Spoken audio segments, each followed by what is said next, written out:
What is up, everyone? It's Quinn here, and in today's video, I'm going to be going through my Week 15 top 36 wide receiver rankings, breaking these guys up into different tiers. Hopefully, if you're watching this, you guys have made the fantasy playoffs. Congratulations if you have. If you enjoyed the video, do me a huge favor, hit that like button and subscribe. But before I dive into tier 1, I do want to mention a few players that I'm actually not going to be ranking just because I don't think they're going to play this week. Unfortunately, we have three really strong options that maybe you are hoping are in the mix. Another guy who I also don't think is going to play. So the two studs that I don't think are going to suit up this week that at least could be in the mix: Drake London, T Higgins. Drake London with that knee, he's just still not practicing. With the Falcons out of contention, I don't see why he pushes it, so he's not going to be ranked.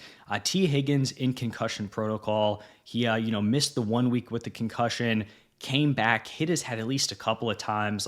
I don't even know how they let him go back into that game. He had a monster performance, but I don't think he suits up this week. You have Garrett Wilson, who was eligible to come off of IR. I just don't see why they push it, right? Jets are uncompetitive. What are you doing there? And then for Marv, I just don't really know. I kind of just don't really want to rank him because I want to have Michael Wilson ranked very highly. So I'll adjust if we get new info, for the flex rankings. But now let's dive right into tier 1. And these are your studs.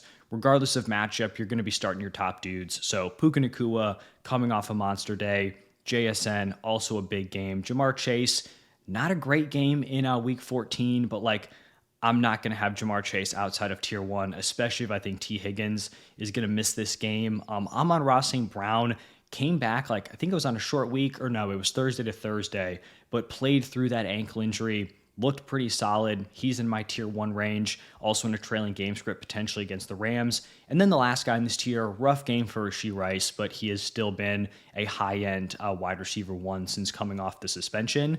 Now moving into tier 2, this is still a very, very strong tier. I've got Nico Collins going up against the Cardinals. He's really locked in after a slower start to the season, 90-plus yards in 4 of his last 5 games. Also, just an opportunity for the Texans to have a strong offensive performance. This offense has obviously been struggling. They've been relying heavily on the defense. They are implied per Vegas 25.25 points. That is a very strong number for this offense.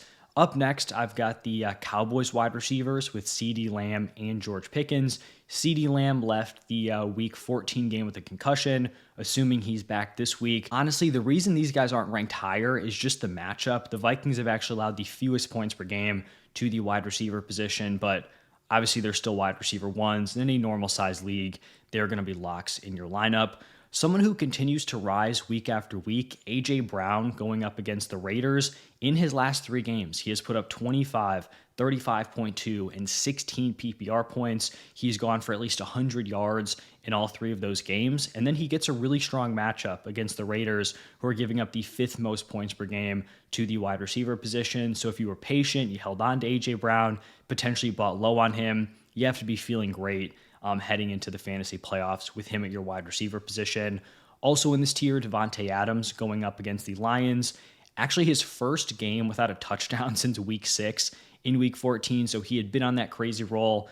I do think he could get back to it this week against the Lions. They're giving up the 2nd most points per game to the wide receiver position. Rams have the highest implied point total. Feel great about Devontae. And then the last guy in this tier, and you guys might even be thinking this is too low, Michael Wilson going up against the Texans. I was really battling where I'd have him ranked just based on the matchup because this Texans defense is really tough. I think they could make things very difficult for this Cardinals offense, and they're allowing the 3rd fewest points per game to the wide receiver position. But then you just look at the games where Michael Wilson plays without Marvin Harrison Jr. I can't think of another example of this. If someone has one, I would love to hear it. But you've got this wide receiver who's a fine player, right? But he's done nothing to indicate that he's got, this potential, in there in his first few seasons in the NFL. And all of a sudden with Marv out, he just turns into the GOAT wide receiver in his last 3 games without Marv. 15 for 185, 10 for 118, 11 for 142, and 2 touchdowns. If I'm in the fantasy playoffs, regardless of what my wide receiver room is looking like, I would have a tough time not playing Michael Wilson if Marv is out. He's the final guy in tier 2. Starting off with tier 3, I've got Jalen Waddle going up against the Steelers. Had a nice game in week 14, 5 for 50 and a touchdown. Dolphins just haven't been super pass heavy. They've been very reliant on the run, and it's been working out. They're kind of turning their season around here through like the mid portion of the season into the later part. It's a good matchup against the Steelers, 7th in points per game allowed to the wide receiver position. Hopefully, in a more competitive game script, you're getting some passing volume there for Jalen Waddle. Wide receiver 13, Chris Olave going up against the Panthers. Down week 14, 3 for 30. Still been super productive on the season. This is about where he is in terms of fantasy points per game. So I like him as a higher end wide receiver 2 play. We've got a rookie with Tedero McMillan going up against the Saints.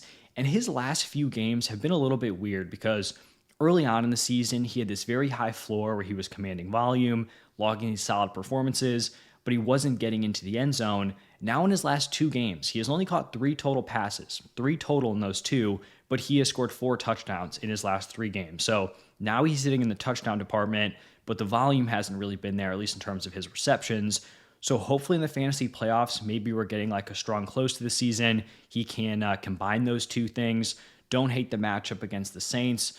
Believe in the player, like him in tier 3. And then the last guy in this tier, at some point you just have to tip your hat to Christian Watson. Like he's had some stretches throughout his career where it's like, all right, maybe there's something there. But at this point, going into this season, he's coming off the torn ACL. It's kind of miraculous that like this is the spot he's in where all of a sudden he, turns into the player he always could have been. In his last 2 games, he has gone 4 for 80 and a touchdown, 4 for 89 and 2 touchdowns. He scored at least 18 PPR points in 3 of his last 4 games. Now, it's not a great matchup, and admittedly, like he is a little bit big play reliant where he's not catching 7, 8, 9 balls a game. He's going to catch 4 or 5, and then you're hoping he's got a long touchdown in there. But with how weak the wide receiver position kind of gets, I'd say tier 4 is still fine. Once you're getting into like tier 5, tier 6, it does feel a little bit gross.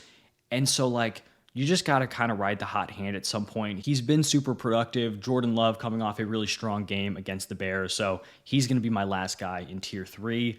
Now moving into tier 4, I've got Wan'Dale Robinson going up against the Commanders. Solid target earner, 8+ targets in his last 5 games. Good matchup on paper. Commanders allowing the 9th most points per game to the wide receiver position. Then I've got Jacoby Myers going up against the Jets. This has been a really solid move for Jacoby Myers in terms of his fantasy production, getting traded to the Jaguars. In his last 4 games, he has put up 11.4, 15, 21.3, and 14.8 PPR points. And I actually don't have Brian Thomas Jr. ranked in my top 36, so I guess this could be the opportunity to potentially talk about it. Brian Thomas Jr., like the Jaguars were trying to use him as this all-around wide receiver where he can win outside, he can win over the middle of the field, and it just straight up was not working out in large part because BTJ just seemingly hates running routes over the middle of the field. He seems petrified of contact. He doesn't want to get hit. He had major drop issues. With Jacoby Myers coming in, they're letting him just kind of work the middle of the field. They're keeping BTJ outside. And maybe BTJ prefers that from a fantasy perspective. It really kills a lot of his upside, just like volume-wise. But, his loss is Jacoby Myers' gain because he's commanding solid volume. He's getting some touchdown opportunities. Him and Trevor Lawrence are really developing some nice chemistry. And Trevor's just looked really good over the past couple of games. I've been overall kind of disappointed in his play this season. I thought he'd look a lot better with Liam Cohen. Maybe he just kind of needed to wait till the second half of the season, or I guess later on in the year, before he really kind of turned it on. So Jacoby Myers, nice mid-tier wide receiver 2, probably rest of season. Then at wide receiver 18, I've got Mike Evans going up against the Falcons. Hopefully he can return from his collarbone injury for Thursday Night Football. And this might seem high for someone who's missed, a large portion of the season. But you just kind of look at this Bucs offense. The passing volume is going to be there. Emeka Egbuka, I will talk about him and actually Chris Godwin, but Egbuka has been extremely disappointing. Mike Evans, I feel like he can step in. He's got the chemistry with Baker Mayfield. Obviously, we know he's a super talented player. And if he is healthy enough to play, it's tough for me to rank him any lower, honestly, when we start to look at some of the names, especially outside of this tier 4 area.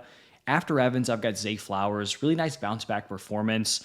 Week 14, 8 for 124, Ravens tied for the third highest implied point total with a nice matchup against the Bengals. Then at wide receiver 20, I have Justin Jefferson. And I fully expected when I sat down, put pen to paper on these rankings, I expected to have Justin Jefferson ranked a lot lower because he's been extremely unproductive. He has been a straight up killer in your lineup. He's scored under 12 PPR points in his last 5 games. In his last 2 games combined, he has 4 total receptions for 15 yards. But then I'm sitting here and I'm looking at the matchup, and J.J. McCarthy's coming off a pretty solid game, even though Jefferson, didn't produce in that matchup. Can I rank Justin Jefferson going up against the Cowboys lower than like Juwan Jennings, Terry McLaurin with Marcus Mariota, like Devonta Smith, who hasn't been productive, Stephon Diggs, who's running routes on like 55 to 60% of dropbacks? And the answer was no.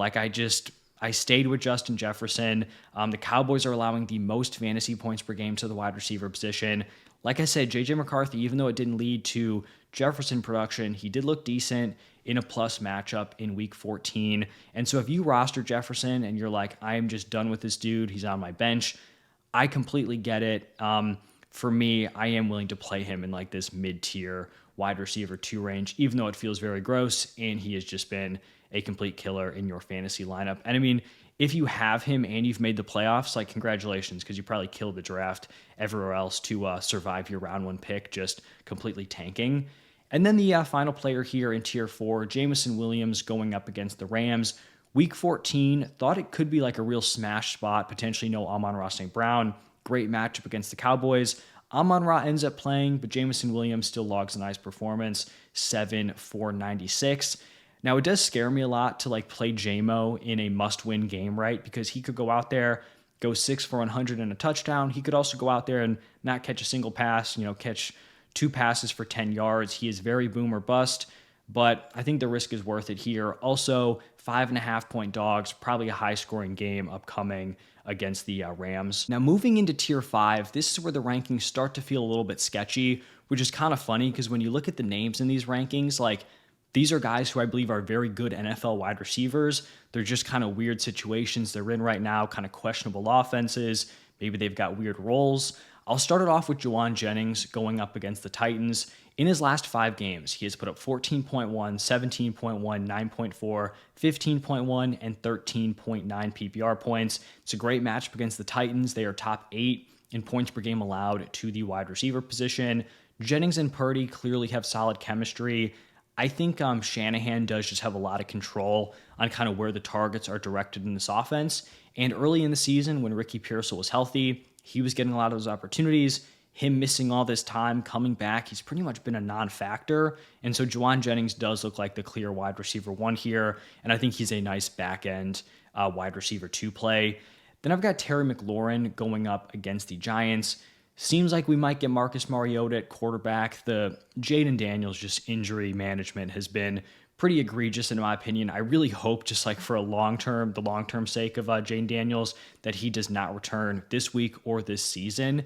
But for Terry, this looks like a good matchup on paper. 3rd in points per game allowed to wide receivers. We did see Terry have that big game, or at least the big target game in, I want to say, week 13.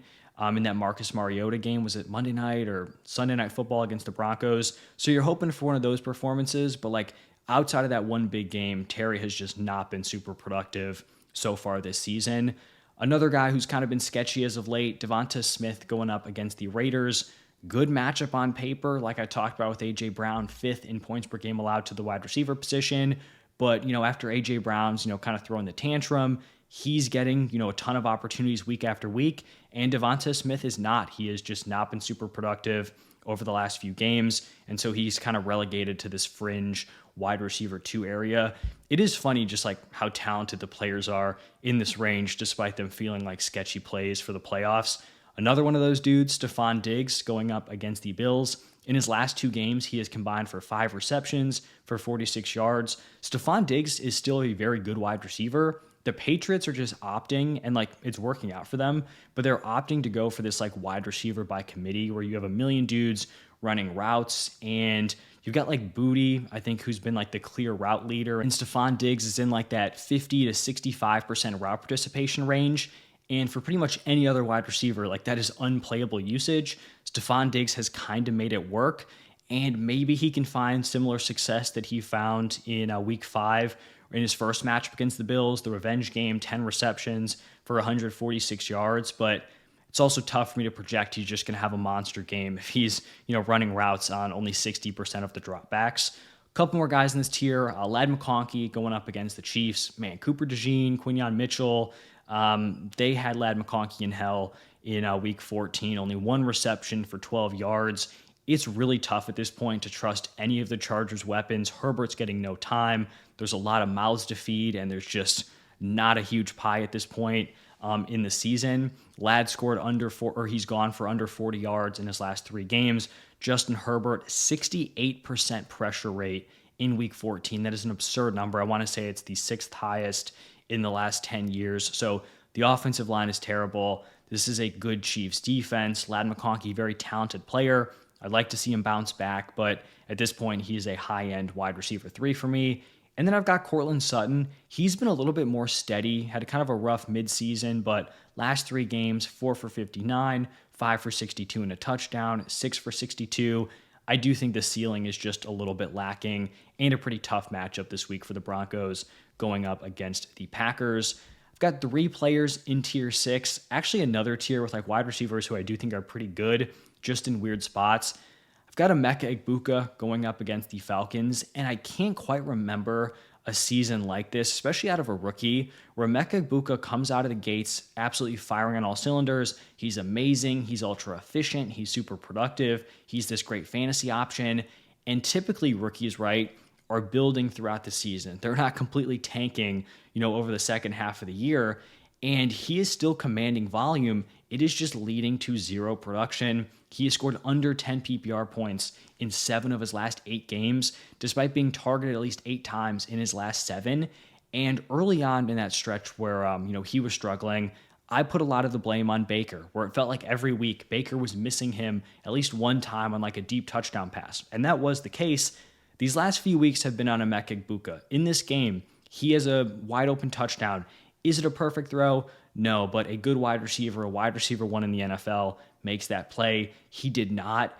And it's just very weird because he was just such like a steady, consistent wide receiver at Ohio State, never had these drop issues, and now it's like a big issue here with the Bucs. So I don't know if it's the yips. I don't really know what's going on, but it has been frustrating. If you think he shouldn't even be in the rankings, I, wouldn't push super hard against it. I'm still just someone who's going to be like, if you're giving this guy 8+ targets, I think at some point he's going to turn it around. But, maybe Mike Evans coming back. Maybe he even sees a dip in his usage, honestly, and Chris Godwin, gets better route participations moving forward. Also in this tier, DK Metcalf going up against the Dolphins. He had been brutal, under 50 receiving yards in his previous 5 games. He goes out, has a monster week 14, 7 for 148. You might be thinking like, after that big game, should Metcalf be ahead of Egbuka? It just kind of comes down to like, it was a one-off game. I think Egbuka could also be very live for one of those performances if he can somehow put it together in week 15. And then the last guy in this tier, I really fluctuated on where I wanted to rank him. I kind of settled more to the bottom of the range I was looking at, but I've got Michael Pittman going up against the Seahawks. And I think the case for Pittman is that he could be like this safety blanket, kind of volume wide receiver. A guy like Alec Pierce had been ultra productive, but like with the Colts quarterback situation, I don't trust Alec Pierce to hit on like a deep shot. Not Alec Pierce's fault, but you're down your top 3 quarterbacks, right? Daniel Jones out for the season with a torn Achilles. That is brutal. Anthony Richardson fractured his orbital, broke his orbital, on the resistance bands a few weeks ago. And then now Riley Leonard is week to week. They're calling, Phillip Rivers in. They've got Brett Rippon, I think, would be the guy to step in. Like, it could be a truly atrocious offensive situation here. And the Seahawks defense is just very impressive. They're allowing the 6th fewest points per game to the wide receiver position. So this is where I have Michael Pittman. If you guys have a different opinion, you think he might command a lot of volume, I could certainly hear it. But I also think this could just be a game where we're watching it and JT can't get anything going and the Seahawks are just kind of running away with this thing. Now, moving into the 7th and final tier, this is where the wide receiver position starts to feel very sketchy. I'm actually going to start it off with Luther Burden going up against the Browns. Week 14, didn't necessarily get the routes you'd love to see. He kind of kept his same role at like a 69% route participation, and Olamide Zaccheaus pretty much like stepped into the Roma Dunze usage. But Luther Burden, in my opinion, just continues to show that he is the most talented wide receiver on this team. Led the team with 6 targets, 4 receptions for 67 yards. I think he gets a softer matchup this week. Still a good Browns defense, but not quite as scared of them as the Packers. We'll see on Roma Dunze. I didn't talk about him at the beginning, but I'm not projecting him to play this week. Also in tier 7, I have Chris Godwin going up against the Falcons. Last 2 games, back-to-back decent performances, 3 for 78, 5 for 55. With Mike Evans back, like I do think this Bucs offense will have a solid passing game. You're just kind of, hoping you can pick the right one in your fantasy lineup. Chris Godwin would be ranked 3 out of those guys, but like I said, back-to-back decent performances. If he gets into the end zone, could certainly be a nice fantasy option. At wide receiver 33, I've got Khalil Shakir going up against the Patriots, and he's just really stalled over his last 4 games. He had been someone who had been like this very high floor option, maybe didn't have the craziest ceiling, but you could trust him in your flex. That has really not been the case this year. He's actually gone for under 20 receiving yards in 3 of his last 4 games. Wide receiver 34, Deebo Samuel going up against the Giants. Good matchup on paper, 3rd in points per game allowed to the wide receiver position. I just don't really trust this Commanders offense, especially with Terry back in the lineup. And then since week 6, like Deebo had a really strong start to the season. Since week 6, only 10.6 PPR points per game. I'm definitely scared with where I have Jordan Addison ranked. He's in my top 36. He hasn't been in a while. He actually had a decent week 14, 4 receptions for 62 yards. In his last 2 games, he's combined for 17 total targets. And then the matchup is awesome, right? Going up against the Cowboys, 1st in points per game allowed to the wide receiver position. I do think he's kind of re-entering, at least in a plus matchup, that like back end wide receiver 3 range. And then the final guy in this tier, Jaden Higgins going up against the Cardinals. Not a great week 14. The usage also wasn't amazing, but in his last 5 games, he's averaging 11.3 points per game. Texans, a very strong 26 implied points. So if they can put up points in this matchup, I do think we could see a solid Jaden Higgins performance. But that is going to wrap it up for my top 36 wideouts. If you enjoyed the video, hit the like button, subscribe. Stay tuned for the quarterbacks, tight ends, defenses coming out tomorrow. Already posted the running back, so take a look at that if you haven't seen it already. But thank you all for stopping by, and I will see you guys in the next one.